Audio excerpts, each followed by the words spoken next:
Welcome to the live stream. Beautiful day here in Spain, gotta say. Hope that doesn't make too many people jealous. Absolutely gorgeous. Been out walking Dexter around the block, so all ready to go with the live stream. Big Grand Prix, I thought. Monza, Italian Grand Prix at Monza. Always big. Nice to see it was sponsored by Pirelli as well. Nice to have a sponsor in tune with the mood of the day. And of course, Pirelli have lots of history going back to the beginning of the Formula One World Championship. As we saw, they actually had on display a model of the tyre that they built for the 1950 Alfetta that won the 1950 British Grand Prix, the first round of the World Championship. Lovely to see that heritage in the paddock at Monza. Anyway, yeah, big race for Red Bull and Max, a car that was definitely better than it had been at Zandvoort. I know it's a completely different circuit, but with the new floor on that Red Bull, it was working very well in terms of turning, even on some of the slow corners, well, especially on some of the slow corners, traction and general feel of the car. So it'll be fascinating to see how that car now goes with that floor, or derivative of that floor, maybe a higher downforce version, at the upcoming street races, Baku and Singapore, coming up on the calendar soon. That'll be fascinating. Also, the infighting between infighting, there's nothing at the moment. It's all glad, happy, shake hands, aren't we all wonderful? McLaren team, but whether or not that will remain now for the rest of the year. On which note, I'm going to begin with a question which didn't actually come in on the YouTube chat, but has come in by another form. But I thought it was quite a good one, which to kick the whole show off. Hi, Peter. My name is Brad Galea. I'm an older Aussie bloke who enjoyed Formula One back when Alan Jones was going round, but also shared my motorsport love with MotoGP. I've recently come back to Formula One because I felt the other Aussies were discriminated in their respective teams, being the number 2 drivers, i.e. Mark Webber and Daniel Ricciardo. Oscar, however, is a different animal in my book. What is frustrating is the clear bias shown on Sky. Well, I can't really comment about that, but why would that be? Are they biased towards Lando for some reason? Why would that be? British driver, I can't imagine that they would be that, they would stoop that low actually, but anyway, I can't comment because I don't ever have the volume. I always have the commentary muted, and I always have the ambient noise anyway rather than the commentary. So I've not really got a choice. One question, do you think Oscar will now race differently, meaning he doesn't really have to win now, does he? I mean, if Max has got his mojo back with an improved car, every win he gets is 4 points less for Lando. Realistically, Oscar, going on his form this year, should get a few more wins, but he just seemed to be content with third at Monza as long as Lando wasn't getting anywhere near Max. What are your thoughts? Well, it's all, yeah, I think we can look at it from that point from that point of view, but I don't think that's how Oscar will be seeing it.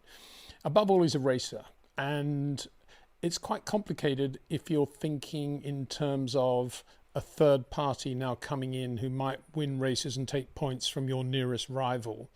I mean, we can say that, and that's obviously a reality potentially, but actually to put that into motion is a very difficult thing for any athlete, for any sportsman, for any racing driver. And I suspect, bearing in mind Mark Webber's very close to him anyway, and I'm sure this would be Mark's philosophy, is just go out and try and win every race, mate. And if it doesn't work out that weekend, i.e. the ebb and flow of the way a championship goes, Lando's got it this weekend, then fair enough, you just finish a very good second to Lando, see if you can push him into a mistake or whatever. But you will win more races between now and the end of the season. And the way to do that is just to continue to focus on winning races and not worry about the opposition. It's a little bit like Max when they got on the radio to tell Max in the Italian Grand Prix that they'd ceded position and now Lando was back in second place. And he replied, just because he had a slow pit stop, which was a pretty good reply. And I think most of us would have said that. But of course, they got straight on the radio and said, yeah, that's right, Max, but it's not your business. Get on with it. Focus on the race. And no, they were quite right to say that, of course. But I think the incredulity of Max was totally appropriate. But I will say this. I think the days of Oscar just giving positions away to Lando, and he's only done it twice now, hasn't he, really? He did it in the sprint race at Brazil, and then he did it at Monza. I think you can't expect Oscar, or indeed Lando, to keep doing that as the championship tightens. obviously, if there are situations where they're trying different strategies, a little bit like the Hungary thing, but not as elongated as the Hungary thing where it actually included a pit stop. But if they're just racing in the last 20 laps and one of them's on slightly newer tyres than the other, and they want to have a go at Max, and they say, right, let Lando pass, I think Oscar would, on the basis that if Lando can't pass Max, he gives a position back. That's a normal thing we see now in Formula 1. I think we'll see that. But I don't think we'll see a lot more of the, after you, Claude stuff of Monza.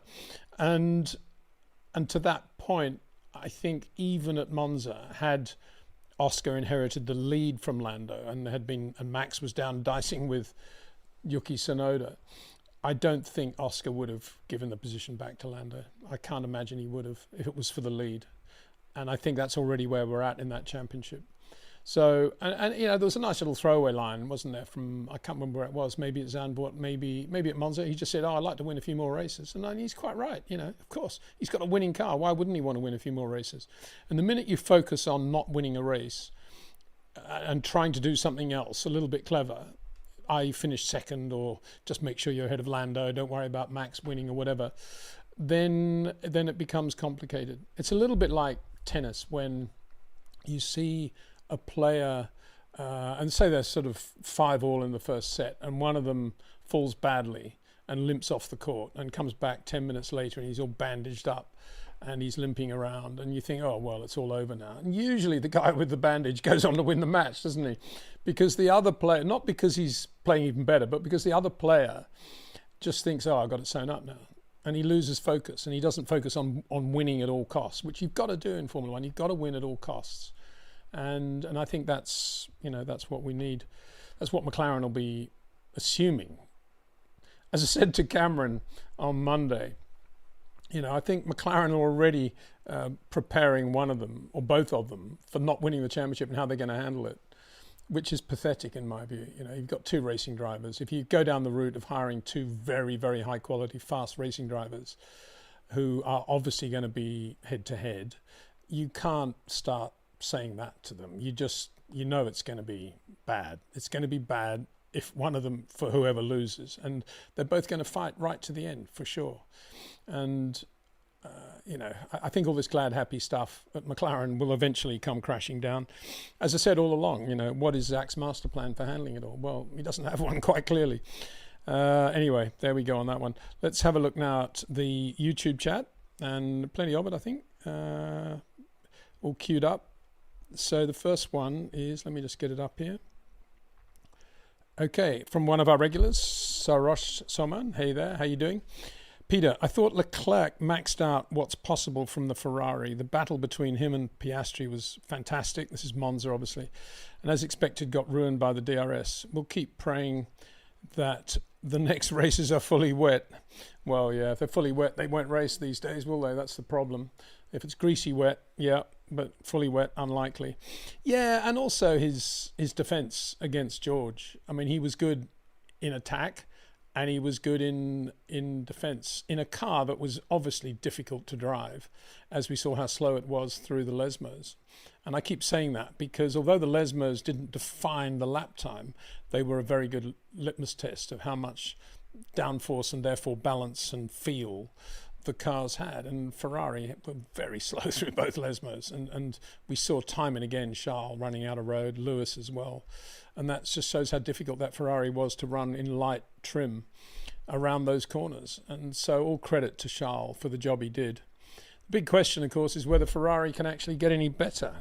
Because I suppose the positive thing from their point of view is that Red Bull won Monza and showed that you can actually make improvements in a relatively short period of time, and you can come back and take the race to McLaren.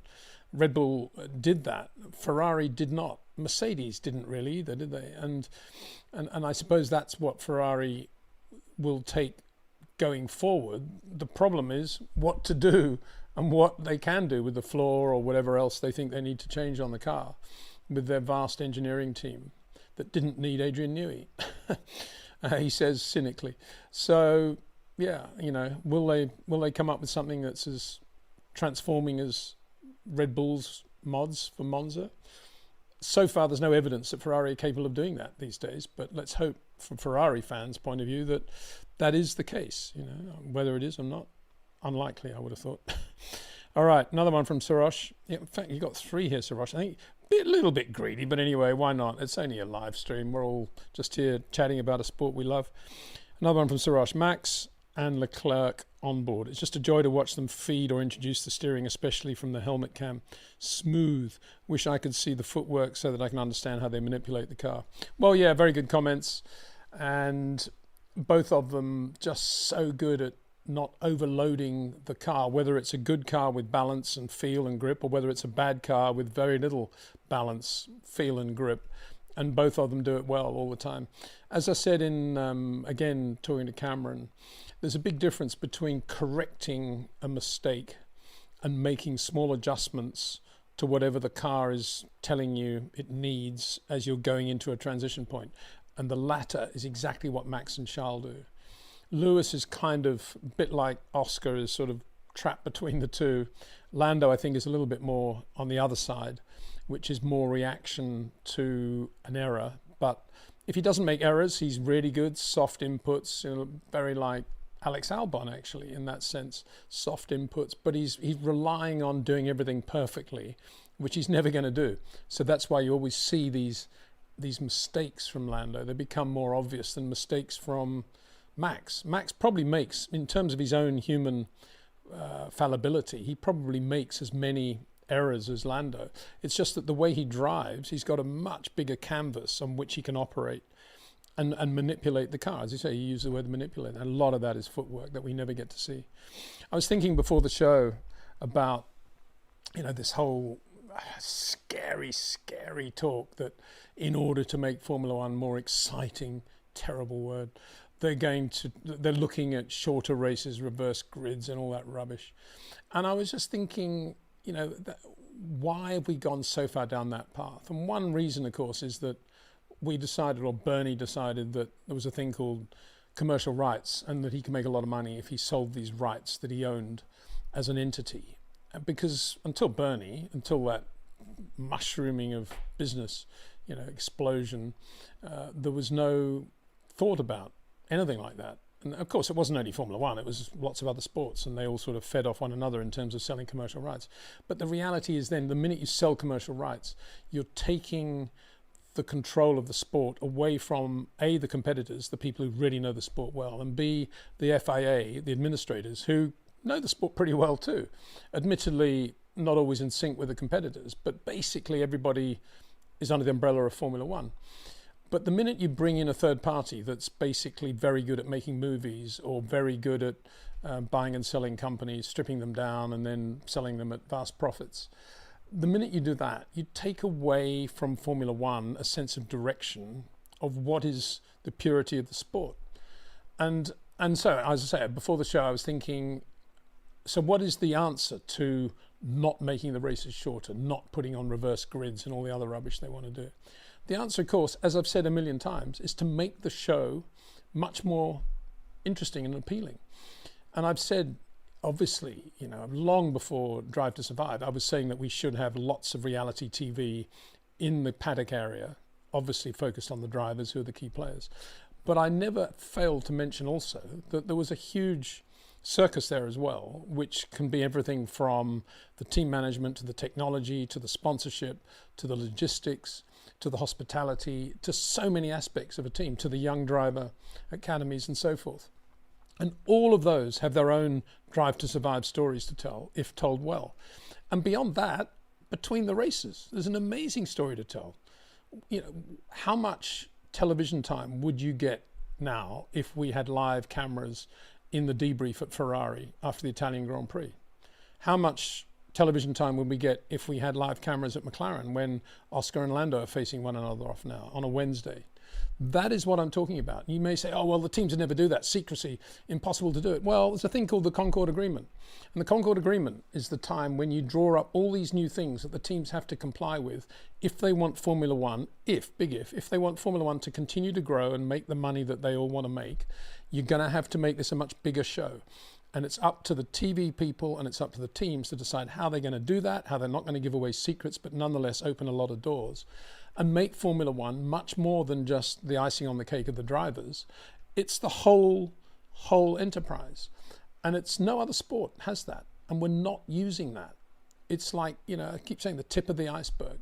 And the whole iceberg is down there underneath the ocean, and nobody cares about it. We'll never see anything of it because the teams, left to their own devices, of course, will say, oh, we don't want anybody to know anything about anything. We don't even want to know what our organograms look like or who does this. But everything's secret. Everything's, you know, subject to our own NDA, whatever. But, you know, okay, don't be a part of the Concord Agreement then. That's how you do it. And along the top of that, I would say, in addition, on the next Concord Agreement, the top 3 in the World Championship drivers should have to do a world tour at the end of the year instead of going to the Cayman Islands or wherever they want to go.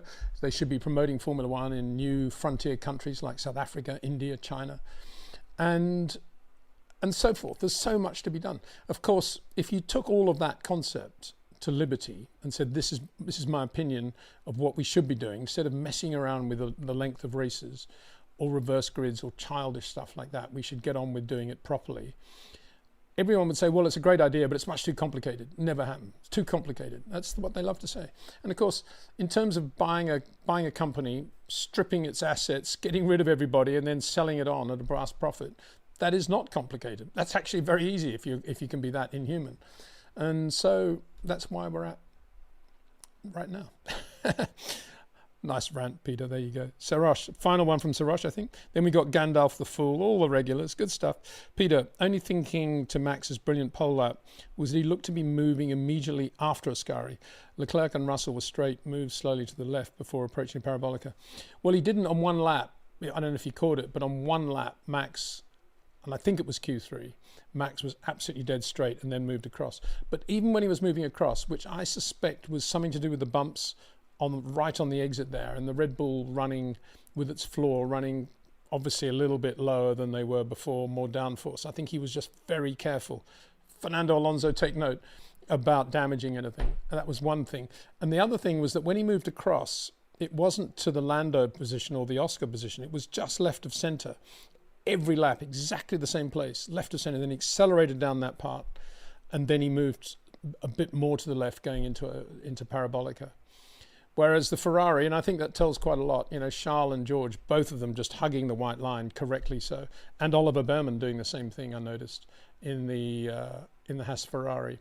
So, yeah, you know, it'd be interesting to talk to Max about that at some point, get his input, but I suspect it's to do with bumps. And of course, none of that mattered in the race, because in the race on full tanks, you definitely want to avoid the bumps, A, and B, you immediately have got worms and rubber worms and debris offline, and so going down the side by the white line where nobody else is going, you're just picking up gunk on the tires, which you're never going to do. You've got to follow the racing line, so it all kind of goes away there. But yeah, you know, to me, what Lando and Oscar were doing was incredibly odd. I just don't understand why they would do that. You know, they drive flat out through the Lesmos, flat out into Ascari on the limit, and they come out of Ascari, and one of the easiest things in the world in which to gain or not lose revs is just to sit with the car straight, and the first thing they do is just diagonally to the left of the track, losing revs. I mean, what is the point of going flat out through the Lesmos if you're going to blow it like that every lap? And as I say, to me, that was the margin between Max and Lando. But have a look through the onboards, because there's definitely one lap. Admittedly, there was a car in front of him, and Max was maybe thinking a toe here, but there's definitely a lap where it was quite a long way away, where he's just dead straight down on the right-hand side. And we don't get to see every lap. I was trying to watch every lap on board, and I definitely saw that lap. Gandalf says, hi Peter, hope you're doing well. I am. Thank you very much, Gandalf.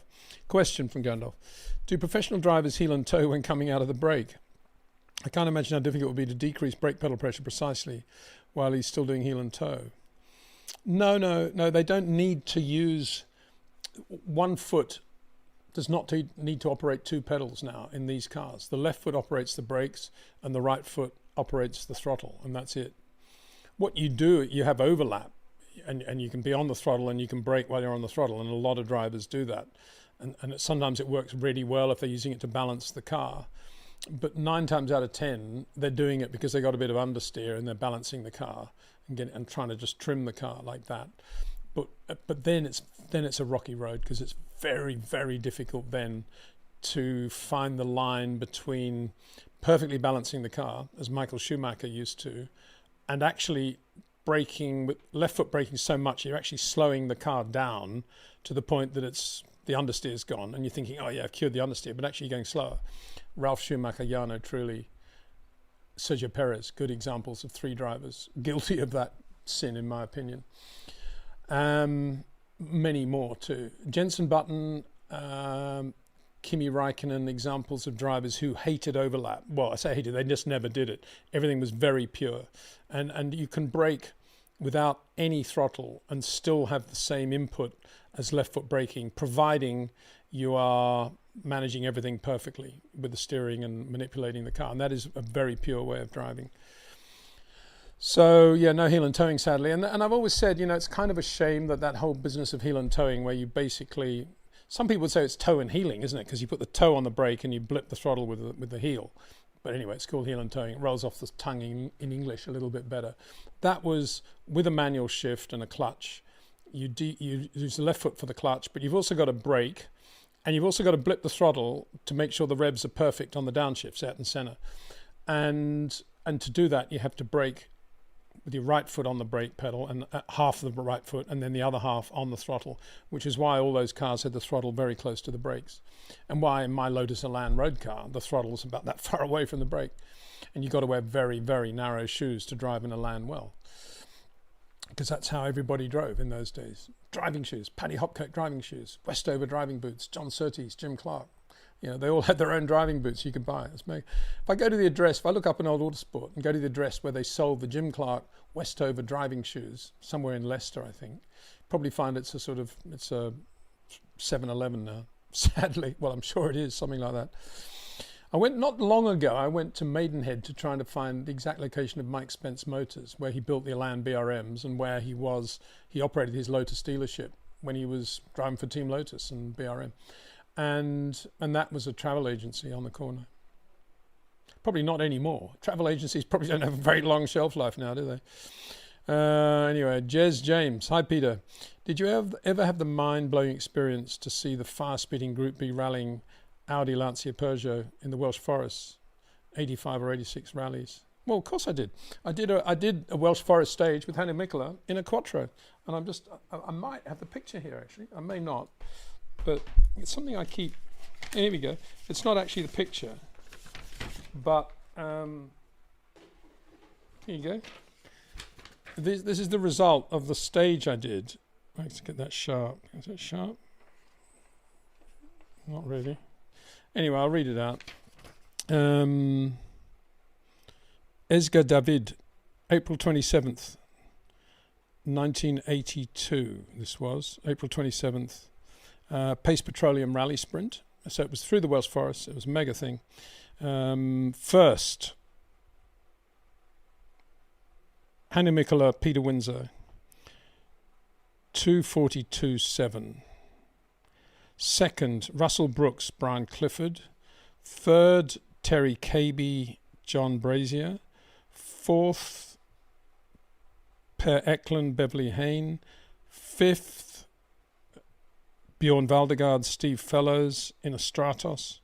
Sixth, Jimmy McRae, that's obviously the dad. Tony Bacchus, Opel. Seventh, Stig Blomqvist. There you go. Where's eighth? Ninth was Andy Dawson. He was quick, wasn't he? And 10th, Bill Dobby in an Escort. So yeah, I did. And it was amazing. Just fabulous, because I'd never driven or been driven in a four-wheel drive car before. So watching the way Hannu was left foot braking, getting the back end out, and then mid-corner we'd just be four-wheel drifting. All I could think about was Dennis Jenkinson and his definition of the perfect four-wheel drift, where there's very little opposite lock. The whole car is just sliding. And that's what we were doing in the Quattro. And from memory, there were some quite sheer drops at the edge of the track, of the road. It's all gravel, of course. A few trees. Yeah, been there, done that. Hannu Mikkola and me, big mates. Lee Kambanga. Hi, Peter. Thank you for joining up with Cameron on Monday. The new generation of fans get to hear the real thing without any filters or bias. I can tell you it's working, because at first the fans brought in my Drive to Survive were made to believe certain things, but now everyone has a different perspective. I.e., almost 85% who hated Max now love Max. Well, that's good to hear. Thank you very much. And I got to say a big thanks to Cameron, because I just met him online. He just used to send questions in and stuff like everybody, and he once contacted me directly. I'm not quite sure, can't remember the actual medium, but I just thought his heart's definitely in the right place, and he would ask questions about Nigel and Jim Clark, and as soon as somebody shows that they care, I take an interest. And B, he's a funny guy, and he loves winding me up, and he gets the best of me on a Monday morning when I've got the defences down a bit by then, because I'm a bit shell-shocked from the weekend. But yeah, he's a good bloke. Anyway, thanks for mentioning that, Lee. Another question from Lee. I also think the Formula One owners underestimated the power of social media, how fans see through the mainline media. For example, the end of Max's pole lap wasn't shown. The focus was on something else. Yeah, well, this is all because it goes back to this whole business of the commercial rights and what they think are the important things in life. And they go back to some of the old cliche things like, in the race, a Haas Ferrari pit stop is more interesting than watching Oscar and Lando a second apart playing cat and mouse, for example. They'll just cut to the pit stop, one of my pet hates. Another is the low down camera shots which tell you nothing. And beyond that, a lot of it is banal analysis, not based on reality, and that's a great shame. It's a great shame. They don't often show the differences between the drivers in a way that I think the public would love to see, and you've got to do that very well on specific corners, and it has to be adjudicated by somebody who can see the differences, not ex-Formula One drivers who just can only talk about the way they drove the car and have no understanding really of what any other driver ever did, which is always the problem with ex-drivers getting involved. I'm not criticising them, they've got roles to play in other areas, but I think to get them to talk about driving style is, a bit of a waste of time, to be honest, except their own style, which would be a great thing. So yeah, thanks for all that. It's a bit, I don't know what the word is, it's just a bit frustrating, I suppose, that we're given this perception of Formula One that we've got to have more overtaking, top speeds are everything, and everybody wants speed and action and overtaking. And as I said, I would love to see the Ferrari debrief right now. There's no action, overtaking, or anything else in that. That's all probably not a lot being said, to be honest. A lot of eye contact from one to another. And that's what Formula One should be doing. We should be expanding this whole cinematic experience into the entire iceberg and not just focusing on, the weekend and what's going on in the paddock and all the beautiful people. That's, you can do that anywhere. You go to a movie premiere and you can see all that rubbish. What you want to see is, we want to see what Christian Horner's doing right now. I wouldn't have minded, cameras in Christian's house at the weekend, getting him to react to what he was seeing on TV. That would have been pretty good TV, would it not?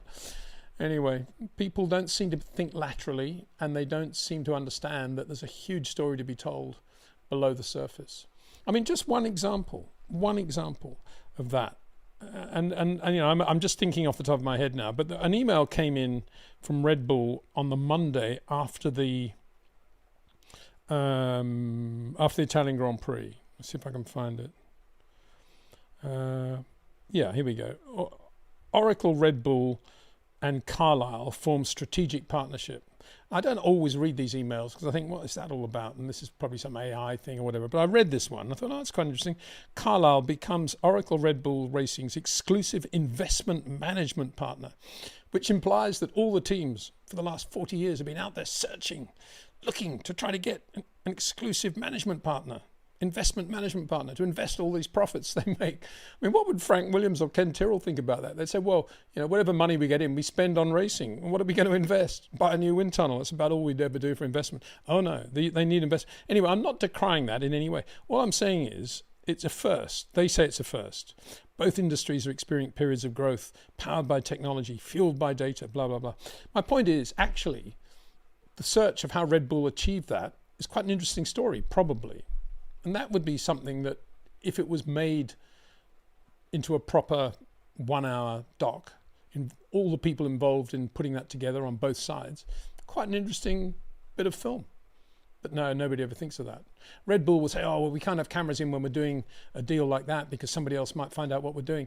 You do it all retrospectively. You know, you do it in a way that there's enough creative people in Hollywood to be able to do all that stuff without in any way impinging on the team's secrecy or their own personal NDA, DNA. And it's not difficult.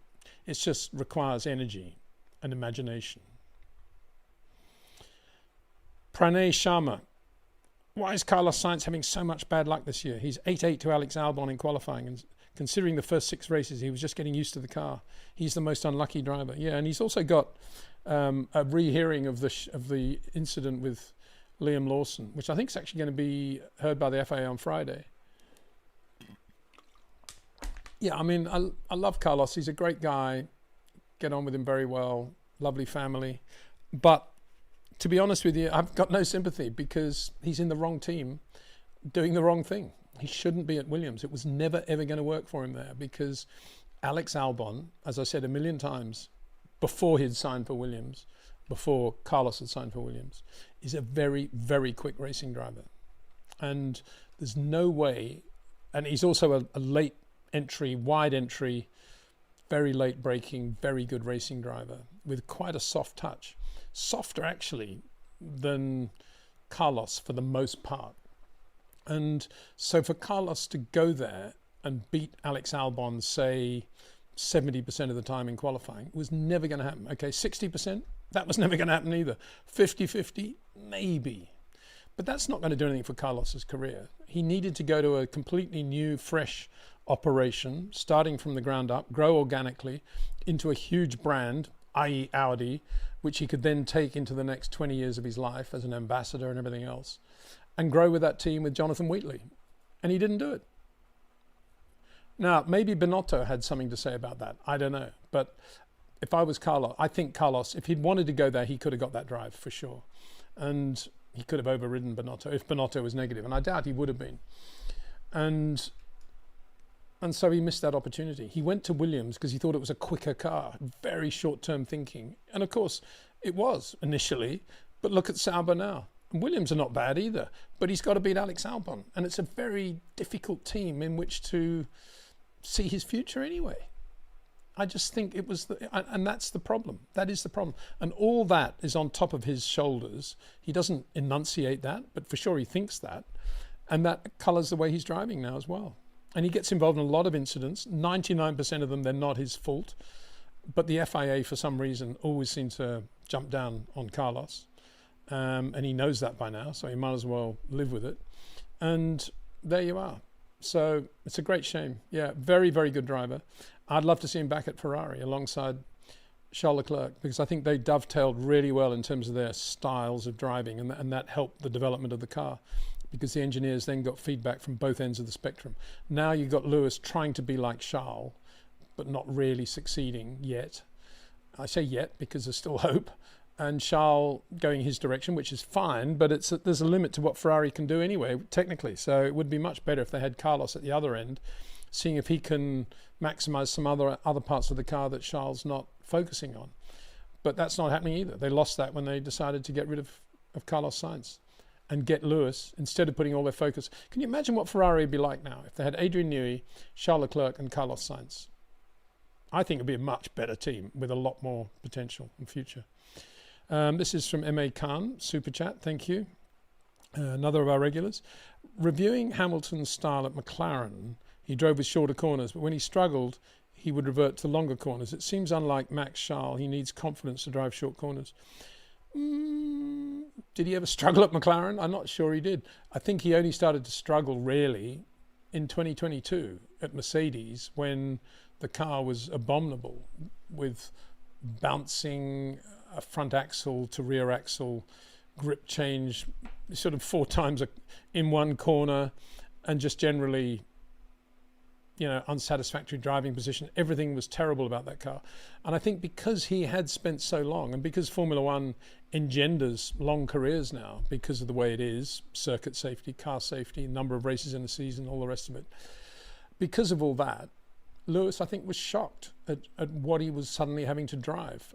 Put aside the anguish of losing the way he did at the end of 2021, putting aside that he wanted to keep Valtteri Bottas, his buddy, in the other car, putting all that to one side, the physicality of driving that 2022 Mercedes shocked him. And the only way he could really sort of get any sort of feel and manage the tire temperatures in a way that gave him any sort of confidence was to go back to being, well, not even go back, but just to be a classic boring racing driver, braking in a straight line, wait till he can sort of see the apex, try to get the power on as soon as possible and accelerate from a geometric apex. And that he never really did that. But I mean, it's not that, if you're as good as Lewis, it's not that difficult suddenly to drive that way if you really have to. And that way he was kind of on top of a little bit of all the idiosyncrasies of the car. And as I said, I've said this a couple of times now, but I'll repeat it. I think when Freddie Vasseur took the decision basically not to focus too much on Adrian, but to focus 100%, and not only Freddie, but I guess John Elkann, on getting Lewis for what it would do for the Ferrari brand. And obviously if he comes to a new team like Ferrari, breath of fresh air, he'll be the old Lewis again. What they never did was say to him, but you know, your driving's changed quite a lot at Mercedes. You need to do quite a lot of work, Lewis, probably over the winter of 2024-25 to be up there with Charles, who's driving the way you used to drive at McLaren and in the good years at Mercedes. So you need to get on with it and put your head down and do a lot of stuff. We're not going to give you any sponsorship commitments. You've got to do nothing with the press. We want you to focus 100% on getting back to being the old Lewis. And you can do it in road cars around Fiorano. You can do it in a Formula, we'll get an F2 car if you want, whatever you want, old Formula 1 cars, you can drive them forever around Fiorano, but you've got to start driving the way you did, because if you don't, you're going to get blown away the way you got blown away by George at Mercedes. And I assume that conversation took place because Freddie knows him so well and had grown up with Lewis in many ways. But quite clearly, that didn't happen. It's unbelievable, but it didn't. It looks as if they just said, oh, great, Lewis, you know, welcome to the team. Do whatever you want.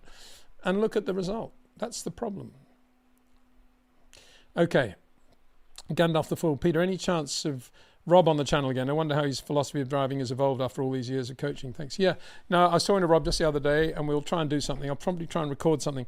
As I've said a couple of times, the problem trying to do stuff with Rob is that his basic social media platform amounts to a 12-year-old Nokia phone, which is probably worth a fortune now, I would think. And it's done a lot of laps with a lot of famous racing drivers. He uses a stopwatch as well. And, you know, doesn't do anything but email. And even then it's a bit dodgy. So I'm not in any way knocking him. It's just Rob, you know, Rob wouldn't be Rob unless it was like that. So to get him to send Rob a Zoom link and say, okay, Rob, you know, 12 o'clock tomorrow, he wouldn't know what to do. So it's a bit of a palaver, but anyway, you're right. I need to make the effort and get something sorted. Chris McClelland. Peter, have you watched Formula 2 this year? Dan and Arvid, lots of potential, very quick, but for me, seem way too green and underdone. I'd pick Fornaroli any day. Fornaroli measured well, I've just put out a short. So thank you very much, Chris. I don't know if you mentioned this in the last live stream, but yeah, he won that sprint race. Great win for Leo. And I just love the way he is. And the way he drives well, obviously. I mean, that's a condescending thing to say. He drives very well. I can't say yet whether he's short or long corners, since I haven't seen enough of him, but he drives well, obviously. He's competitive, and he's a great natural guy. But I think one of the reasons, as I said in the short, one of the reasons he's as good as he is, because he doesn't have a Formula One contract around his neck and have to behave in a certain way. He's just being Leo Fornaroli with a great team, Invicta, and doing a good job, and good on him. And I think it's great. It's no surprise that he's doing as well as he is, because generally speaking, all these Formula One academy deals tend to shelter the very good points of these young drivers. They're just young kids. They should be given freedom, and they should be out there doing what they do very well. And I mentioned it in this short that I did, you know, watching them in the green room after that sprint race. You had Arvid, who looked every bit the professional Red Bull Formula One driver who's just waiting for his chance in Formula One, and you know, everything about him, the body language, the way he spoke, everything was, I'm a Formula One superstar. And I don't mean that in a negative way. I mean, that's the way it inevitably is if you got that Red Bull deal. And then there was Fornaroli, who was just natural and a bit sort of klutzy and a bit sort of, you know, didn't have to answer to anybody, and just like a kid, who just won a race, which is what he is. And that's one of the reasons I think he's doing very well. So, big indictment there for most of the Formula One young driver academy things. I think they're all nonsense. And I wonder how well Luke Browning would be going if he hadn't done that Williams deal, to be honest. If it's money paying for his drive, then obviously you got to say, well, he wouldn't be where he is if it wasn't. But I just think you don't see enough of these guys blossoming at a young age because of all the pressure they're under from these Formula One academies. They're under enough pressure anyway. They know what the pressure is. But Fornaroli's pressure is a good pressure. It's just, I've got to win this race. The pressure that the others got is I've got to win this race, but I've got to do a good job for the team, and I want to be in the press release, and I want to be on the podium, and I want to see the Formula One mechanics cheering me on, whatever it is, and all that rubbish. And they don't actually learn anything about driving. It's all to do with sim and maybe a bit of marketing stuff, but none of it is Rob Wilson, hard grind, how to drive through a fourth gear corner with the perfect steering manipulation, releasing the brake pedal pressure at exactly the right rate. None of it is that. They may think it is in the work they do on the sim, but I can assure you it's not. So that's why I think Fornaroli's doing so well, and I hope he wins the championship. That's all I can say. Tamaco Road, 413 Tamaco Road. Hey, from Western Massachusetts, you techies. It's 6:01 a.m. Hey there. I hope it's a nice morning for you. That's all I can say. And thanks for joining us. Sema Dragoon. Liam needs to stop driving into others. I like Liam, but seriously, he drove into Carlos and escaped a penalty. Yeah. And Liam is, it's just a classic example of a driver who's never really understood that the way to progress is to start shortening his corners, having a lot more finesse, not driving on the rear of the car as much, driving much more on the front, and softening his inputs, all of which is very difficult to do, but doable at that level because, he's a Formula One driver and he should have lots of stuff at his disposal, private test tracks, cars that he can borrow to go out and practice those things. But he doesn't, he's a Formula One star, and so all that stuff's below him, and therefore when he's not as quick as Isaac Hadjar, which is all the time, he's always going to do desperate things, and we saw a lot of that. And he was quite a sort of desperate racer anyway. Even at Formula 2 level, he was always a racer. As a guy, if Liam's behind you, you're looking in both sides of your mirrors all the time. Both sides. So he was always like that. But now it's getting on top of him because of how well Isaac's doing, and he doesn't know how to beat Isaac Hadjar, unbelievably. Because I think he's got the natural talent. He's very talented in terms of sheer car control, Max Verstappen style car control of the type when he's on, hard cold tires at the restart at Barcelona, or he's got the sand on full tanks at Zandvoort. That sort of moment, Liam's pretty good at controlling and responding to. Not saying he's in Max's class, but he's not that far away. Sort of Carlos Sainz's class, I'd say. But in terms of manipulating the car, he's not in the same class as Isaac Hadjar. And I'm amazed that he can't see that, and he's not working harder on that. Same with Yuki Tsunoda, actually. You'd imagine by now the penny would have dropped of where he needs to improve. He's spent enough races alongside Max to know that. And yet, if you read the stuff he's putting out and listen to him, it's all to do with, we hope we get more out of the car and got to run the car better, and it's all to do with the car. It's nothing to do with him, ever. Talk about putting on a blindfold and trying to drive a race car. Benzi's news shoe, Benzi News' showdown. Peter, can you reiterate on whether you detect internal bias at McLaren, one-sided to aid Lando? No, I don't think there is.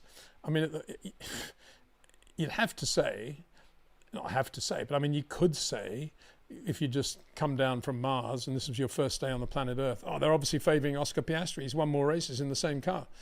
So, are they favouring Lando in the way they gave Lando P2 at Monza? No, I don't think. I think that was to Oscar's benefit. As I said in the video on the Sunday night, and indeed again to Cameron, I think that was a very easy thing for Oscar to do, because second place, third place, it wasn't that big a deal. But imagine the points now he's scored within the McLaren team of being Mr. Nice Guy and responding to that.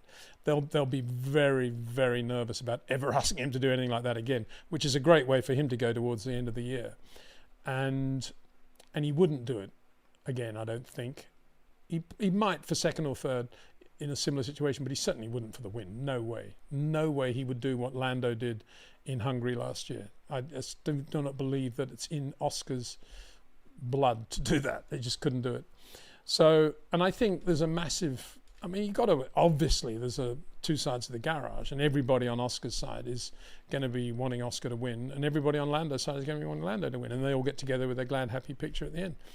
But I don't think there's any internal bias. What would that be? Would that be Zach Brown saying to the two chief mechanics of both cars individually, look, I need you to sort of back off a bit on Oscar's preparation, and I really want Lando to pick up the points gap. So let's say if he has a couple of retirements, I don't really mind. I really want Lando to be equal with Oscar by the time we get to, I don't know, Austin.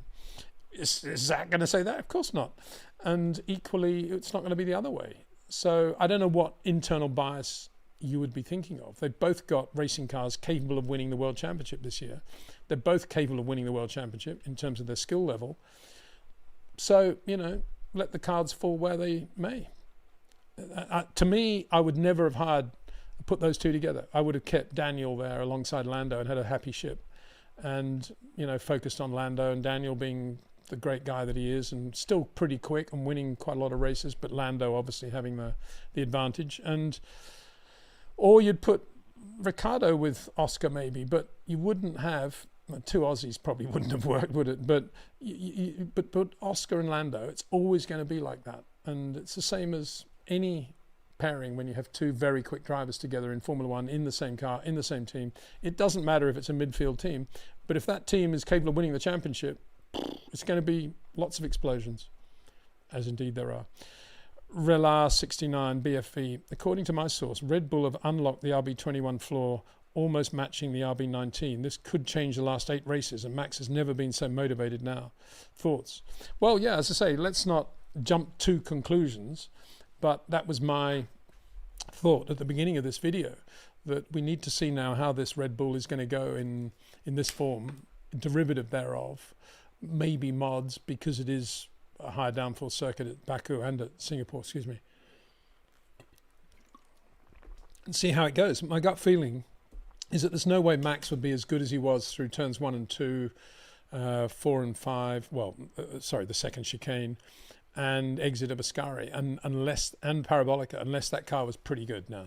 So, you know, my feeling is he'll be right there, but let's wait and see. I think it's quite a big ask to say, oh, you know, Max is going to be... I predicted, I've got to say, I think the late Eddie Jordan did as well, before the season started, that Max would win the Drivers' Championship this year. Somebody asked me on the spot, and I just said, well, you know, McLaren constructors, Max drivers, it'll be close. I think what I said, I've felt nervous about that prediction ever since, because Red Bull have done such a shoddy job, but now they're starting to look pretty good. You know, it's not impossible, is it? We need to get to some circuits where Max can do what he does well and can use that to his advantage. Baku should be one of those, I think. I've been trying to think about Baku in terms of great corners and where Max might be better than, say, Oscar or Lando around Baku. Maybe that quick corner coming onto the straight. He'll probably be a little bit like Ascari. He probably won't load the car up quite as much as Oscar and Lando, and because the Red Bull in theory will have a higher top speed there, that'll help him for the lap.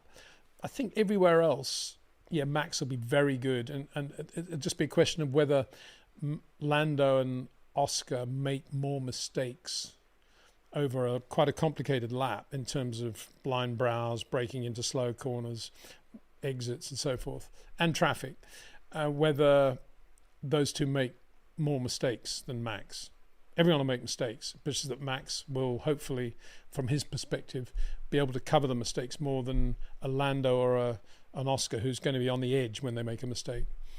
An edge defined by the way they drive, not necessarily Max isn't on the edge as well. So that's that's where Max could do them in, and that kind of would apply to Singapore as well. Also, that last corner in Singapore is one where Max would probably be pretty good. It's not a massively long straight there, though. The other straight is the long straight. You go through a right-hander. It's a bit the same for everybody there, so that won't be so distinguishing. So Singapore might be more difficult for him, actually. But Baku, he's got half a chance, I think. Another super chat. Thank you very much. Jeffrey B. Hi, Peter. Why is it that most drivers don't employ driving coaches? In other sports like tennis or football, it's a given. Is it ego? With Formula One, the pinnacle of auto racing, are drivers embarrassed to ask for help? Well, they do have driver coaches. They're called race engineers. Race engineers are kind of usurped and taken over from driver coaches. That's why you often hear them saying, you know, you can pick up a little bit turn 9, you're down on turn 10, entry turn 10, maybe you can use a little bit more curb, turn 11. That is what they call driver coaching. That's not what I call driver coaching. I think that's quite good stuff from engineers, and that's fair enough.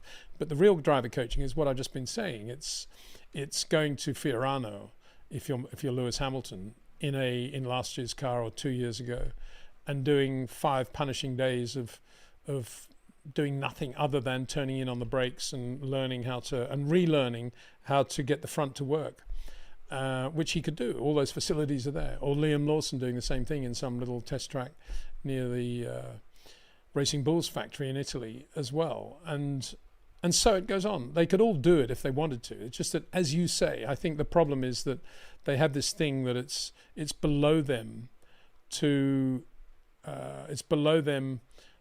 be seen to be needing to improve, and that's as a driver. And if they're not quick, it must be because the car's not good enough. Yuki Tsunoda philosophy of life. He must be almost as good as Max Verstappen, and if he's not, it's because his setup's not right. Now they say, Paul Schreinermakers says, at Red Bull, they do have personal coaches for Max and Yuki. Well, they do, but they're not coaches that are talking about the sort of things that are really important, like in Yuki's case, how he releases the brake pedal pressure against increased steering load, or in the case of Kimi Antonelli at Mercedes, how does he drive the way he drives on slow corners? How does he project that into 4th and 5th and 6th gear corners? Because at the moment, he's nothing like as good on those high-speed corners as he is on slow corners. And I suspect it's because he's constantly looking at the telemetry of George Russell and trying to do what George is doing on those quick corners. And it's not working for him, quite obviously, because he's not a George Russell type driver. And yet, I very, very much doubt that any driving coach employed by a team would be looking at that sort of detail, or indeed would be discerning in that way. Most of it would be under the heading of sports psychologists, I would imagine, and talking to them about, in the case of Yuki at Red Bull, it would be, Yuki, it's important for you to go out there and just enjoy being a driver, relax, get the best from the car. Are you feeling comfortable in the car? Make sure you're properly hydrated, all that sort of stuff, all that juvenile stuff that we all know. But none of it would be real. None of it would be, Yuki, how much work have you ever done on turning in on the brakes to a transition point that's different every lap? I think he'd say, what are you talking about? Wouldn't he? So there you go. I don't have any faith in it. Rob Wilson's got a few guys that he works with who work under him, and they're pretty good. But I don't think any of those are used by Formula One teams. And Rob certainly does his stuff with drivers, not with teams. And over the years, he's done a lot with Lance Stroll. Not recently, I don't think, which is probably why Lance has gone completely off the boil. But when Lance was good, he was doing quite a lot of stuff with Rob, as indeed was Valtteri Bottas. And Kimi, of course, did a lot of early work with Rob. And Nico Rosberg did quite a few days. Nico Hulkenberg has done quite a lot with Rob. Lewis, Charles, Max, never done anything with Rob. But then again, in the case of Charles and Lewis, they don't need to in a way, because they're so natural and they do it so well. Rob would look at them and think, wow, just impressive. But I remember not so long ago, Rob was talking about a day he did with Nigel at Road America, I think, in '93 when he was doing IndyCar. And he was absolutely blown away by how good Nigel was with early turn in and feel for the front of the car and how good he was. Rob loves to say, he developed a lot. He wasn't like that in Formula 3. Well, he was like that in Formula 3. That's one thing Rob's got a bit of a blind spot about. But anyway, yeah. Monza Edits. Good morning, Peter. What are your thoughts on, good morning to you, Monza Edits. What are your thoughts on the papaya rules in Monza? Do you think McLaren were wrong to make such a call? And do you believe McLaren show more favour to Lando than they do to Piastri? Well, you see, if I'd been running that team, I wouldn't have employed Oscar in the first place if I had Lando. If I had Lando, it's a very big triple underlining there. If I had Daniel and not Lando, I would have employed Oscar because he's that good. So I would never have put myself in that position. The reason they did that was because it was a bit like the McLaren thing with Mika Hakkinen, as I think I mentioned to Cameron. You know, it was Mika misheard a radio message in Melbourne 98, which he thought was box, but it wasn't. It was stay out, or the opposite. And he came in, and I don't think they did anything to the car. They might have changed tyres, I don't know. And he went straight out again. And DC, who had been behind him, David Coulthard, got the lead of the race. And they said to David, Mika's misheard a pit signal. Could you please cede position and give P1 back to Mika? And he did. And basically, I think that was the end of DC's Formula One career, in a way. I mean, obviously he had some very good races after that. Very good races. But I think in terms of his own soul, it was kind of ripped out of him at that point. And I think he probably regretted that a year later or so. And I think, but this was P2, so I don't think everybody should get too wound up about this. It was P2, P3. And Oscar wants to win races, so does Lando. And Lando just had a retirement, a very unusual thing for McLaren. He just lost a lot of points at Zandvoort to Oscar. And I don't think it was that extraordinary to ask Oscar to give that position to Lando. Because, as I say now, the pressure's on Lando, because that's never going to happen again. Oscar's not going to do that again. That's it for the year now, for sure. And equally, Oscar, by doing that, has got a lot of positive feel now in the McLaren team for being Mr. Nice Guy and doing that for Lando. So it's worked in Oscar's favour, in my opinion. And whilst from the outside you might think, well, that shows bias in the favour of Lando. I don't think so. I think that actually was a very powerful move in a positive direction for Oscar Piastri. And I think I think that's what Zach will be saying to him. He'll be saying, amazing you did that, Oscar. We won't let you down, buddy. That was serious. And we'll give you the best car we can to win the World Championship. And he'll be saying the same to Lando. But what he wants, obviously, is both of them to go in sort of 3 races to go, more or less equal on points. That's kind of what he wants. He would hate Lando to be behind or Oscar to be behind because they've had 2 retirements when the other hasn't. So I think that's what happened there. I don't read too much into it beyond that, really. Sujith, hi Peter. Do you remember a time when the Mercedes drivers, Lewis and Nico, couldn't stop talking about Fred Vesti as the next big thing? What happened after that? The great Kimi. Well, yeah, exactly. I often mention Vesti as a driver that Cadillac should have as a race driver because he's very good short corner driver. Very, very nice touch in fast and slow corners.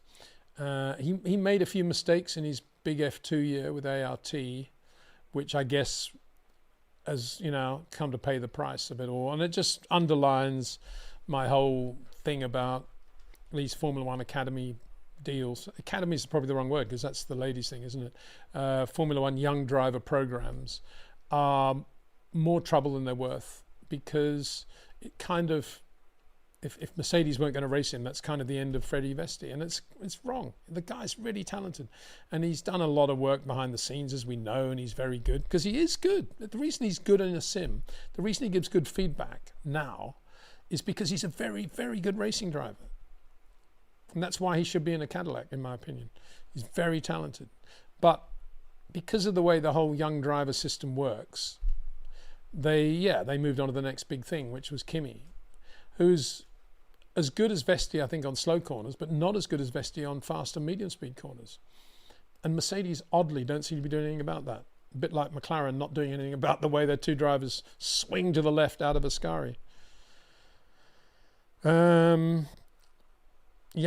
Says, hey Peter, so excited to see Max on the Nürburgring. Was he there? Oh, brilliant. it's kind of, we've got a little Nürburgring sticker on the back of the i20N now. And Jack, my son, it's his second home now. His little WhatsApp picture is the Nürburgring, and it's the proper Nürburgring, obviously. And we're going to go back there probably just for Christmas. Be there, watch them all, and do some laps. And I would say the i20N, I was just out in it again just recently, and those new Pirelli P0s got on it. Just the grip level is amazing. I was talking to Nigel Roebuck about this the other day, and we were talking about, back in the day when he had his Elan S4, and even before that, long before our day, Chris Amon in a Cooper S around London, and Lotus Cortina road cars, and actually how slow all those cars are now to what you can have today. And something like the i20N Hyundai, I can't imagine what road car that is comparable with from sort of the 70s, because it would run rings around any of the pony cars, which were all 5 litre, 6 litre V8s, but around corners, there's no way they would live with an i20N. And the i20N is just phenomenal. We're talking about heel and towing. Well, it's a manual gearbox, H pattern, but you put it into the rev mode, and in a particular sport mode, there's about 12 different ways you can match everything up. But if you've got it in the sport mode that we've now got, it's just amazing how you just fabulous to drive. I love it, especially on those, and when you put them on new tires as well. The grip level is amazing, all on private roads, of course. Anyway, yeah, Max, I'm sure if he was at the Nürburgring doing laps, he would have really enjoyed it. On Saturday, what's that mean? Which Saturday? Is he going to be there this Saturday? Probably. Good for him. Tim Hunter, good evening. Good evening, Tim. Sema Dragon, hey Peter. Hola, chat. Hola. Tim Hunter, again. QQQ. Will McLaren's call for Lando make Oscar more of the people's choice because of head of office favoritism? No, I think actually it'll make the people's choice will be more with. I think. Sorry. I think yes. I think Oscar will become. Not only there'll be this great groundswell at McLaren that this is a really sweet guy that did that, and he's a hard, fast Aussie racing driver, but he's also a great guy to do that for Lando. But I think the public will start to feel that way as well. And I suppose this could be the beginning of a bit of a sort of interest in everything that's going on, because it's all been a bit flat, that the public will think, Oscar had to do that, and here he is still beating Lando to the championship or whatever is going to happen. And I think Lando fans, well, not the Lando fans, but I think the fans in general might think, Lando has to be given a position in order to have it, which none of which is true. And don't forget, he's the guy that gave Oscar the win in Hungary last year. So, but there'll be a lot of that going on for sure, I think. All right, let's get some more questions. Where are we? Oof, a lot going on here. Benzie again. Everyone smash Pete's DRS button. Thank you very much, mate. Gerald G. Oscar will get another pay rise next season. Well, he might. I think his pay rise will be winning the World Championship, won't it? He won't really care how much money he gets as long as he wins the championship. Get a pay cut. They said to him, Oscar, you're going to win the championship. You're going to have to take a pay cut, 40% pay cut, but you win the championship. Or you can keep your money and we're going to favour Lando. He'll say, I'll take the pay cut. Of course he would. Yep, Ferrari missed the ball, says Benzi's new showdown. Jan Babanini. Hi, Peter. What are your thoughts on the Macau Grand Prix? Well, absolutely. I love it.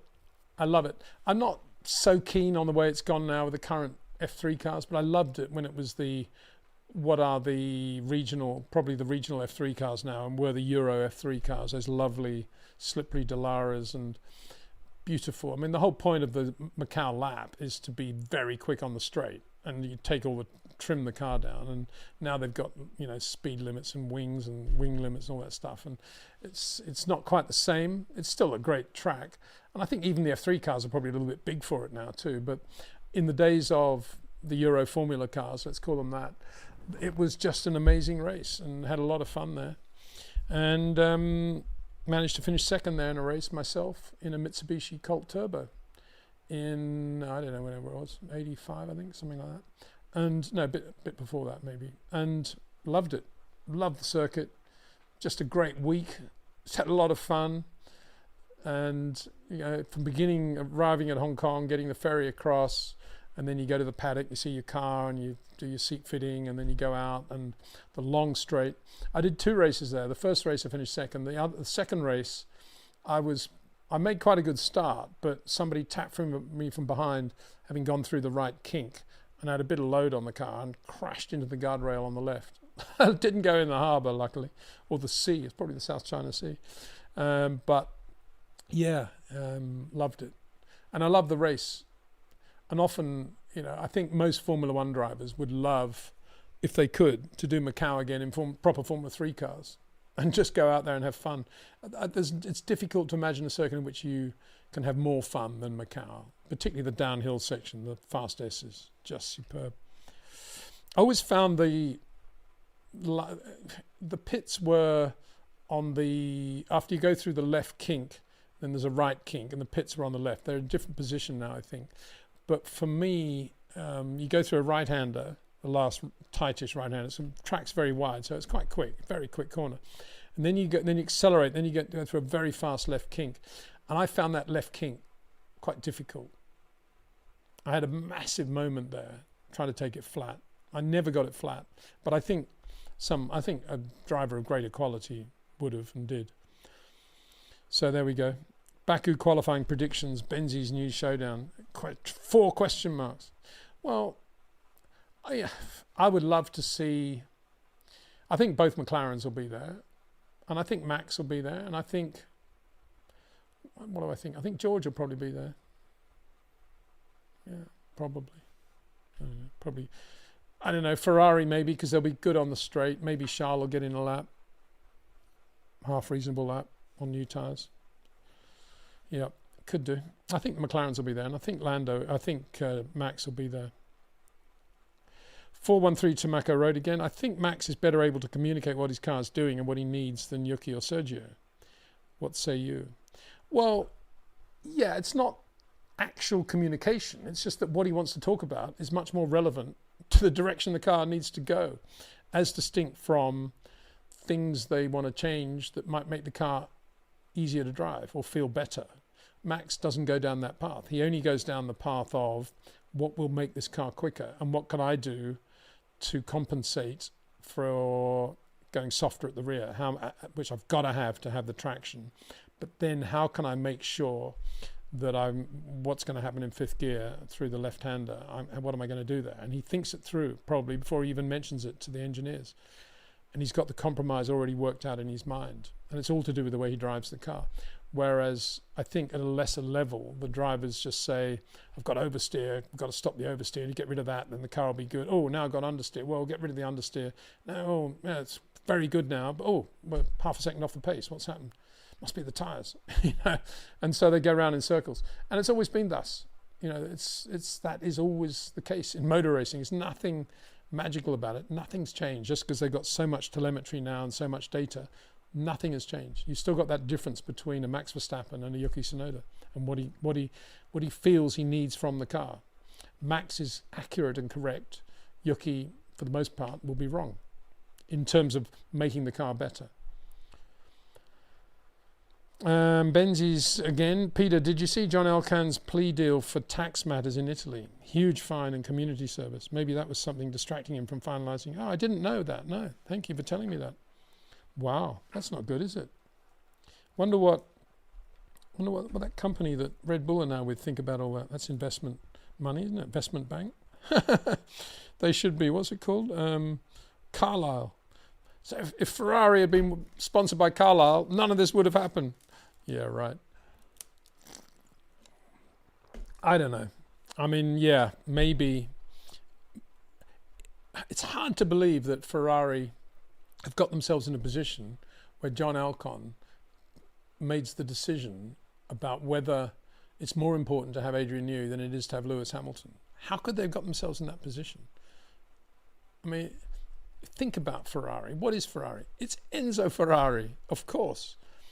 And if you said to Enzo Ferrari, we've got 2 good drivers now, maybe one of them could be a little bit quicker, But there is a very, very good engineer out there on the market who is pretty interested in talking to us.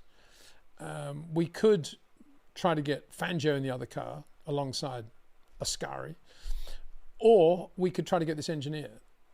What do you think Ferrari's going to say? He's going to say, Ingegneri. Of course, he's a racer.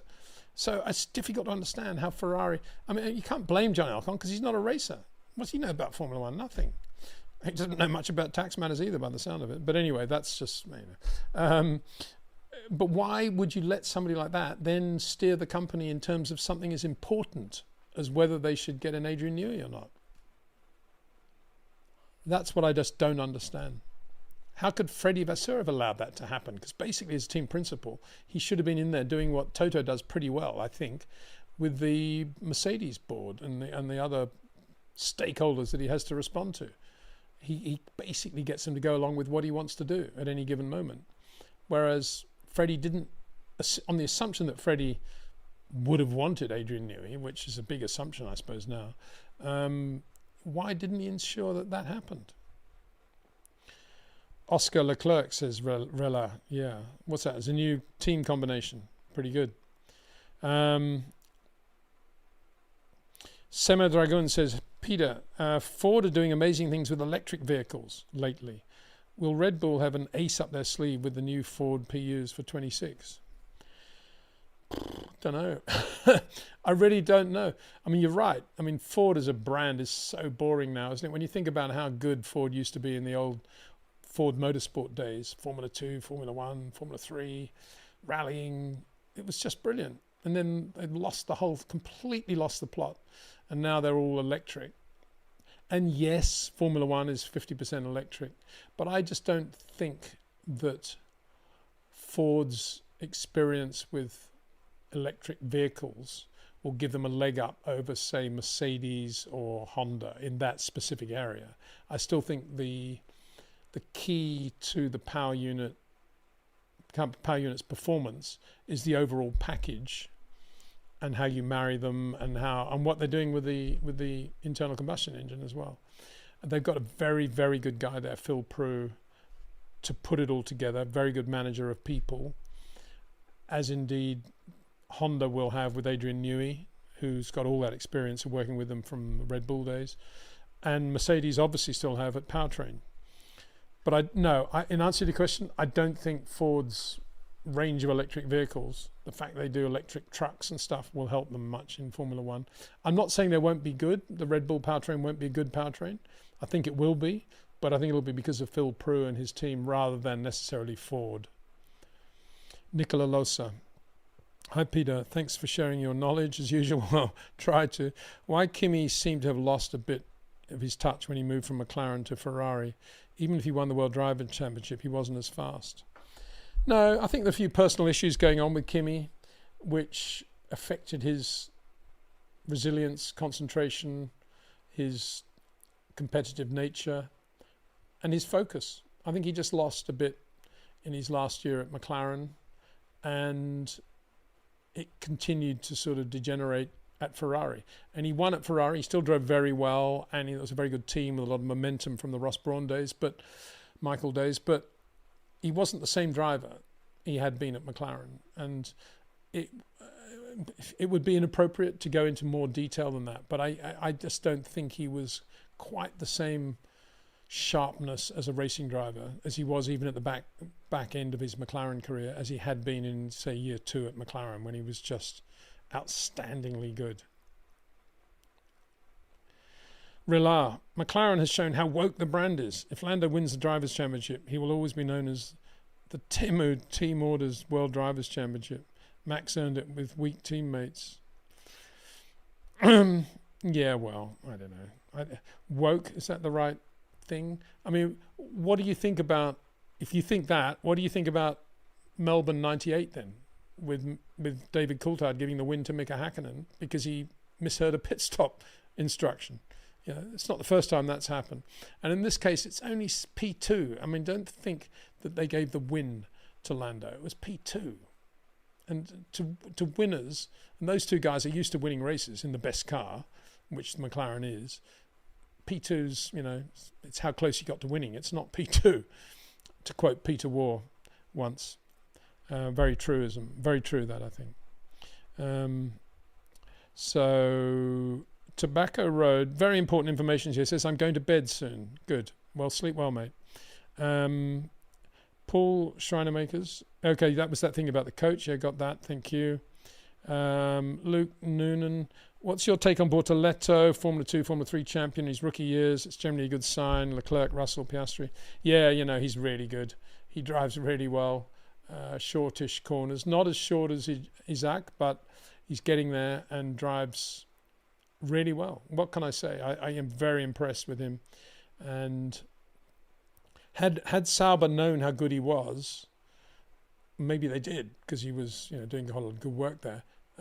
But had they known he was that good, maybe they wouldn't have signed Sainz. But I still think Sainz could have muscled his way in there based on his reputation and as a winning driver alongside Nico Hülkenberg. But they didn't get Sainz, and they got Bortoletto. So from their point of view, it's a great thing. And he's in very good hands with Jonathan Wheatley too. Jonathan will bring the best out of him in terms of when to push, when to shove, when to be aggressive, when not, how to think competitively in terms of getting an advantage from other drivers, even his teammates, and equally not giving anything away. Jonathan Wheatley will be very good in those areas. And he does, and as a natural driver, he's just progressing really well, really well.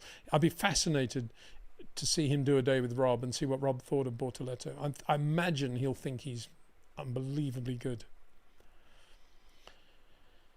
Relar69 says, English bias towards Lando has shown up badly in Italy. Oscar has outshined Lando by far, and if Lando wins this year, it'll be all through team orders. Yeah, well, I don't buy that. I think if it was a win, I think everyone would be appropriate to be saying all that. But I don't think it was P2 for Pete's sake. It was just to get Lando back a few points that he didn't get at Zandvoort. That's all. And along the way, as it happens, it will have done Oscar massive power within the McLaren team, as I've said already in this live stream. And probably the fans now will be much more around Oscar than Lando, because they'll think he's the poor guy that's, subject to team orders. They've quickly forgotten what happened in Hungary last year, of course. So, yeah, I think it's worked well for Oscar doing that. He's hardly given away any points, and he's become the hero of McLaren. And that's a good thing, isn't it? As the championship gets tight, he'll do very well out of that. Here's another super chat. Pat Simmons worked... Where are we? Getting rid of that. Pat Simmons said he worked with Senna, Schumi and Alonso. For him, without doubt, Schumi was the best. What made him so special and loved by his team? Did he say Schumi was the best? Interesting. I would have thought of that lot. He would have said Alonso, because he had those incredible years with Alonso, winning back-to-back championships. But I can only speak for what Frank Durney, who was at Benetton with Michael, said. And it was what I was talking about earlier. It was that he was the first driver. Well, he'd worked with Nelson at Williams, and then he went to Benetton, and he's working with Michael all of a sudden. And Michael was the guy that, if you said, well, these are the two things we can do, Michael. We can go stiffer at the front or softer at the rear.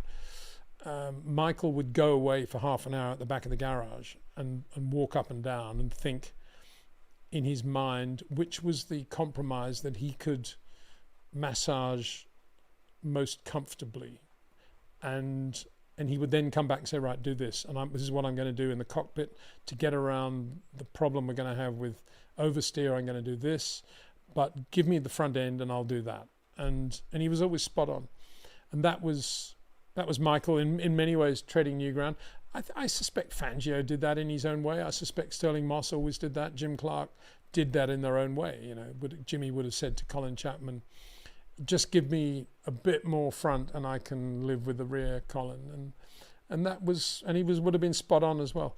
But in terms of Pat Simmons, I suspect it was that. It was Michael coming up with Pat with a package that worked for both the engineers and the driver, as distinct from just saying to the engineers, we want the car to do less of this or more of that, which is what most drivers do. And I would guess it would be that. Alonso probably was less articulate than Michael in that way, but would have been going in the same direction of knowing what he wanted, and probably not even talking about what he was going to do to make the car work if it wasn't 100% perfect. Senna was at Tolman in '84, so yeah, that first year for Senna, Pirelli tyres, Tolman Hart. Senna just getting the best from the car. A lot of the year was focused around getting the Pirellis to last the Grand Prix distance, which Senna would obviously been very good at tyre management, but also setups that would have helped him, and the reliability of the Hart engine, how to make it work over a Grand Prix distance as well, was a bit difficult. Johnny Giacotto in the other car, very good teammate, nice guy, not slow, I would say, least Yuki Tsunoda, but had that big shunt at Brands, obviously, and that kind of put the kibosh on that. But it was a very well-balanced team in some ways, and it was a great year for Ayrton to be in Formula One, learning with a very good engineer, Pat Simmons, in the car. And that Tolman team then morphed into Benetton, which is the team you know and love today, called Alpine. And, good people came from there, like Alan Permain as well, another good example. Dillstar 22. There's some talk now that Max could do Kimi 07, do a great comeback and win the championship. Well, of course, there are people who are going to say that because they see him out there beating the two McLarens at Monza, and he's still not that far away. I mean, he is really. And those two guys in the McLarens have got cars they know will be there or thereabouts at every race. Max doesn't know if the Red Bull's going to be good at Baku. He doesn't know if it's going to be good at Singapore or Austin. And so it's a much tougher, steeper mountain for him to climb, putting aside the points deficit. And that points deficit, to some extent, depends completely on Max winning a lot of races now and McLaren having quite a lot of problems, which is pretty unlikely. I don't go down. I mean, I'd love to see it because I predicted it, but I think I'll be astonished now if Max wins every race and McLaren are struggling to the point where somebody like George or Charles are taking points from the McLarens. I just don't think they're going to drop the ball like that. And I think they will be very good at the next two races for sure. We'll see what happens after that. Drew Carey.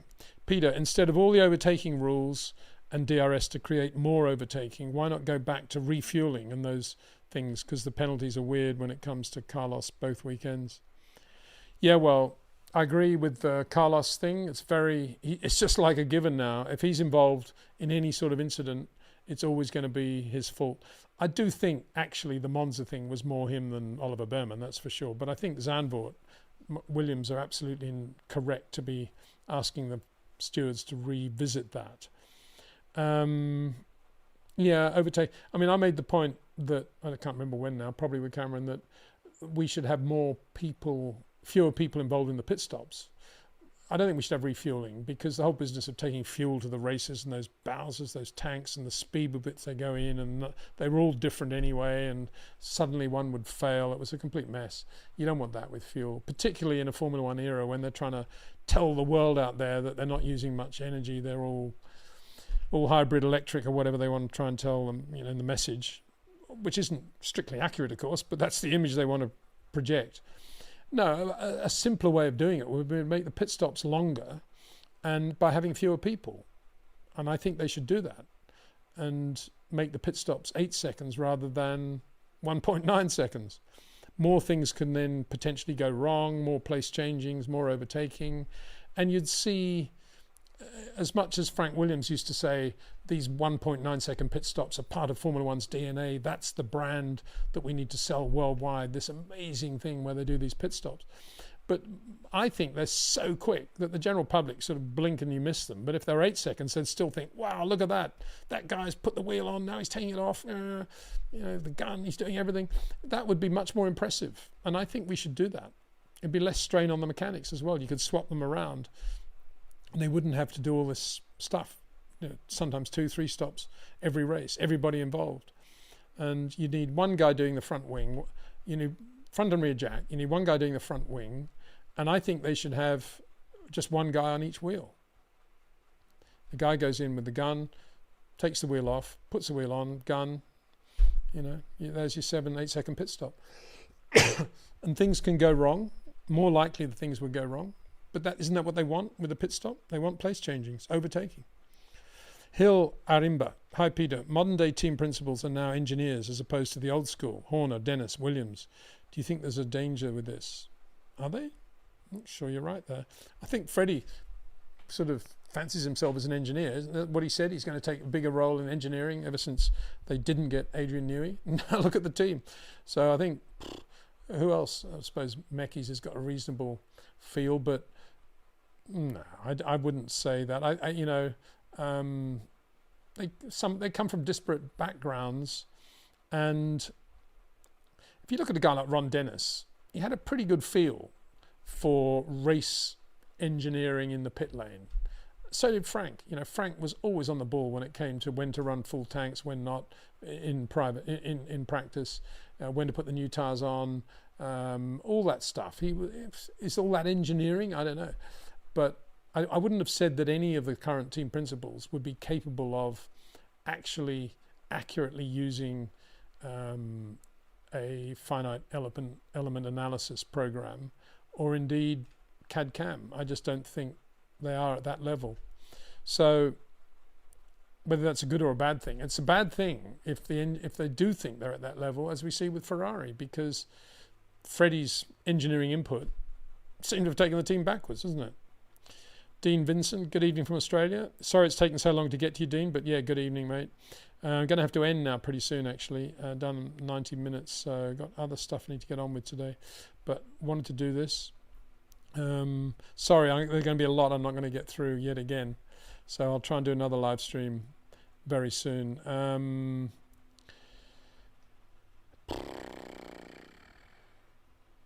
Mazen Banut says, hi Peter, am I the only one who still sees Antonelli's sky-high ceiling of speed through his onboards despite his dreadful run lately?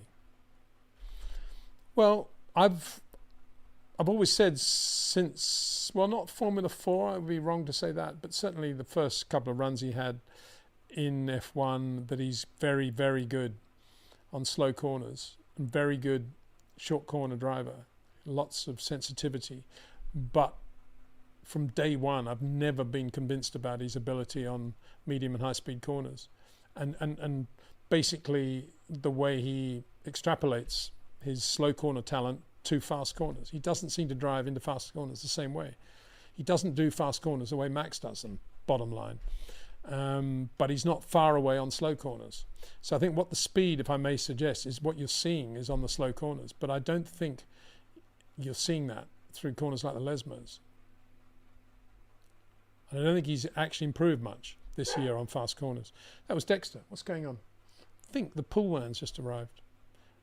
Yeah, it is, because it's only one bark. If it's one bark, it's, who's this? Oh, yeah, he's a mate. Hellfish. Hi, Peter. What do you think about Alpine's second seat? How do you see Colapinto doing in Argentina? We love the guy. And after Lole, have great hopes. Thanks. I'm not impressed with Colapinto. He's a very wide, late entry corner driver, sort of Liam Lawson type driver. I'm just not, they don't capture my imagination. I just think he's a very boring, in terms of his style, he's a very boring driver. As a person, he seems charming and nice. There's absolutely no comparison with Carlos Reutemann in terms of his talent level and the way he drives. Carlos was short corners, incredibly precise, thinking driver, very, very versatile, brilliant. And Colapinto is a sort of standard, as I say, standard Liam Lawson. At his very best, he's going to be Carlos Sainz, I think. And Carlos, at his very best, was Fangio stroke, name it, he was right up there. He had his other shortcomings, but as a driver, he was in a different class to Colapinto. So yeah, the same nationality, but no similarities at all there, I can see. And yeah, and just in passing, let's see Colapinto then do a round of the World Rally Championship a week after he does a Grand Prix. See how he gets on. Argentine Rally, if that comes back on the calendar.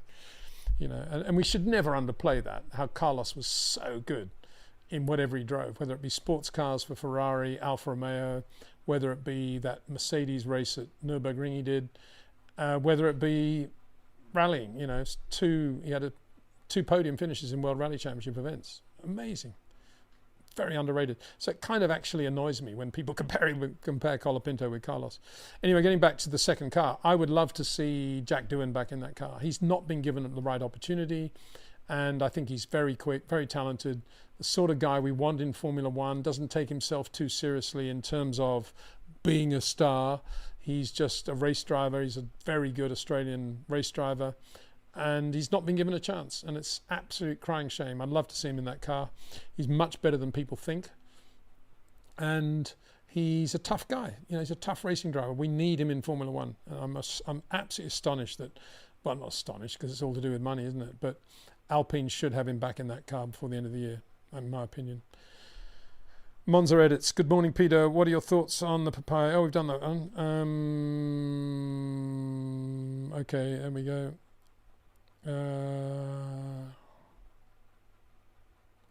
Ryan Corder says McLaren was swapped because Piastri undercut Norris. McLaren told Norris there will be no undercut when he agreed Piastri box first. If Norris was first, the gaps and softs, even with a slow stop, he would have been in front. Yeah, you know, there's all that background stuff. You know, it's it just comes back to my point that we shouldn't have to deal with all. That's the same with every team. You have all those glitches going on between the two cars, the two drivers, and the only reason it's in focus is because they are in championship-winning cars, and we're all talking about it. But there's no solution to that. You know, undercut. But then, what does that mean? He's not allowed to change his mind at the last minute. George Russell at Dutch Grand Prix 2 years ago. You know, there wasn't a big fuss about that, really, was there? Oh yeah, good call. And so it's just motor racing. And the bottom line is the real crux of the whole thing was whether Oscar would respond if they said, give the position back. And he did, but it was no skin off his nose, as I keep saying. And more importantly, it actually earned him a lot of points, I think, perversely. Not championship points, but points within the team. There's another super chat here. Is there a young driver who you think is at the level of Leclerc, Max, George, out of the box? What do you think made these three guys special? Well, I wouldn't put George in the same stylistic category as Charles and Max. He's a very different sort of driver. He's more, tends towards the Ayrton Senna classic line, but does it as well as you could expect most guys to do it, and does it extremely well. A bit spiky. Ayrton was a bit spikier than Ayrton probably, but definitely similar sort of approach. Dexter again. A bit of a George Russell fan, Dexter. That's why he's agreeing. A bit wider approach than Max or Charles for sure on any corner, slow or fast, but very precise in what he does, and very good brain, and very good at departmentalizing his brain, which is a indication that it's kind of happening very naturally for George, and he's leaving 20% of his brain to be able to think about the weather and you know, what other drivers are doing and what ride height Red Bull have got, etc. He's quite good at all that. He's very good at all that. So a different style, but George, yeah, very good. Even at karting level, was always outstandingly good. I do rate Pierre Gasly very highly. A bit disappointed to see that he hasn't got any options but to stay at Alpine. But, you know, with the Merc engine, maybe they'll be a bit better. But it's a bit of a tall ask. We'll see what happens there. Well, yeah, right now, I'm just trying to think. Who else would I really rate? I suppose, you know, you got to say Isaac Hadjar is the next big one. In terms of if he's in a Red Bull next year and the Red Bull is a winning car, he will win Grand Prix for sure. By the law of averages, he'll win Grand Prix. It's not to say he'll blow Max away. Of course he won't. But he'll be capable of winning races in the way Daniel Ricciardo was capable of winning races alongside Max. So Isaac is the next really good thing, I believe. I think he's got more potential than Kimi because Antonelli is not progressing on fast corners, whereas fast corners are not an issue for Isaac Hadjar. He's just right there straight away. So yeah, I would love to see Leonardo Fornaroli being given a chance, only because he's so pure and he doesn't. He was with the Ferrari Academy for a while, but not now, and he's untainted by all that political rubbish. And I think he'd probably go very well. There's a bit of a sort of, again, it comes under the heading of cliche talk about, oh, well, 26, all new cars, you want drivers with experience. It's complete rubbish. In fact, you want the opposite. You want drivers with no preconceived ideas at all. You can just jump in the car in the way Ollie Solberg did in the Rally of Estonia and just do the job on hand-cooked tyres that everybody else was trying to drive around and get the best from, and he just got in and did the job. And that's what you want. Even more so, you want young drivers that grow organically with the team rather than drivers that bring preconceived ideas from other categories of Formula One and other formulae. And so that none of that makes any sense to me. It's complete nonsense because one of the excuses for not having for Fornaroli not having an F1 driver deal is because, 26, it's really difficult. The teams are looking for experienced drivers. It's complete and utter nonsense. Of course, that is the case, but it's nonsense that they're looking for experienced drivers. That's the point. They shouldn't be. They should be looking for Fornarolis, absolutely, to get in the car with complete freedom and abandon and just driving the thing out of the box. That's exactly what you want. It's absolutely ground zero, so everybody can grow together. It's a perfect moment to have young drivers in their rookie seasons, 2026. Another super chat from Ronnie. This one is, if the story flips and Lando ends up winning the Drivers' Championship by 2 points, how do you think it will pan out at Team McLaren and with the drivers? I think it'll be a mess, complete mess. But then again, as I keep saying, when they hired Oscar to go alongside Lando, I said tongue-in-cheek, I can't wait to see Zach's master plan of how they're going to handle this. And as I keep saying now, he obviously doesn't have a master plan, so it is going to be a drama. I suppose Lando's response to all that will be, well, I did give him the win in Hungary last year. What do you want? I suppose it'll be that. I don't know. It's bound to be a mess. It will be. As I said, it's always going to end in tears because you've got two guys fighting for the championship in equal cars. And they're race-winning cars. That's never, ever going to be smooth. So you can come up with a million scenarios of what might happen. And as much as Zach and the sports psychologists at McLaren might be individually talking to Oscar and Lando about how they're going to handle it if the other one wins, of course, they're not going to be able to do anything because, as I said to Cameron, the bottom will fall out of their life. Not forever, but for a long time because they're both racers.